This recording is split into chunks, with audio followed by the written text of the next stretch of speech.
টি-20 বিশ্বকাপে খেলতে ভারতে না যাওয়ার সিদ্ধান্তে অটল বাংলাদেশ, জানিয়েছেন ক্রীড়া উপদেষ্টা আসিফ নজরুল। নিরাপত্তা ছাড়াও দেশের সম্মান রক্ষায় কোনো রকম আপোষে যাবে না বলেছেন তিনি। আইসিসির সঙ্গে আলোচনায় সুষ্ঠু সমাধানের প্রত্যাশা সরকার ও বিসিবির। আইসিসির পক্ষ থেকে বিসিবির আনুষ্ঠানিক মেইল পাঠানোর পর বিকেল 4টায় সচিবালয়ে জরুরি সভা হয়। ক্রীড়া উপদেষ্টা আসিফ নজরুলের সঙ্গে আলোচনা করেন বিসিবির সভাপতি আমিনুল ইসলাম বুলবুল, সহ সভাপতি ফারুক আহমেদ সহ কয়েকজন পরিচালক। বৈঠক শেষে আসিফ নজরুল বলেন, টি-20 বিশ্বকাপে খেলতে নিজেদের অবস্থান পরিবর্তন করবে না বাংলাদেশ। নিরাপত্তা বিষয়ে ক্রীড়া উপদেষ্টার পাশাপাশি একই প্রতিক্রিয়া জানান বিসিবির সভাপতিও।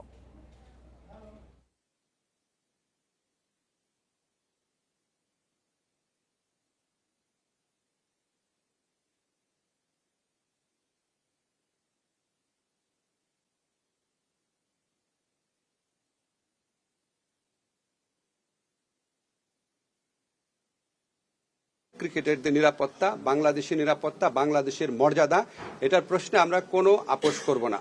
আমরা ক্রিকেট খেলতে চাই, আমরা বিশ্বকাপ খেলতে চাই, এবং এটা আমরা আরেকটা যে আয়োজক দেশ আছে শ্রীলঙ্কা, সেখানে খেলতে চাই।